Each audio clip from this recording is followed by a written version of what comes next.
తల్లిదండ్రులరా, తల్లి తండ్రిగా పిలువబడుతున్న నీవు పరిశుద్ధంగా బ్రతికితే నీ కడుపున పుట్టిన పిల్లలు కూడా పరిశుద్ధంగా బ్రతకటానికి దేవుడు కృప చూపిస్తాడు. తల్లిగా నువ్వు ప్రార్థనా పరురాలిగా బ్రతికితే, తల్లిగా నీవు విలపించే తల్లిగా బ్రతికితే, దేవుని సన్నిధిలో రోదిస్తూ ప్రార్థించే ఆ కన్నీటి ప్రార్థనా పరురాలుగా నువ్వు బ్రతికితే, నీ కడుపున పుట్టిన పిల్లలు కూడా కన్నీటి ప్రార్థనా పరులు అవటానికి దేవుడు కృప చూపిస్తాడు. ఓ తల్లిగా నువ్వు సాత్వికురాలివైతే నీ పిల్లలు సాత్వికురాలు అవుతారు.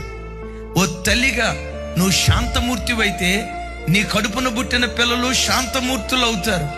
అలా కాకుండా ఓ తల్లిగా నీవే గయ్యాలి కంపవైతే, సూర్యకాంతానికి అక్కవైతే, రాకాసి రంపవైతే నీ పిల్లల మీద రెండంతల ఆత్మ కుమ్మరించబడుతుంది. ఆ తర్వాత విన్నారా మాట? నువ్వెంత సాత్వికంగా బ్రతుకుతావో నీ మీద ఉన్న ఆత్మ నీ పిల్లల మీద పనిచేస్తుంది.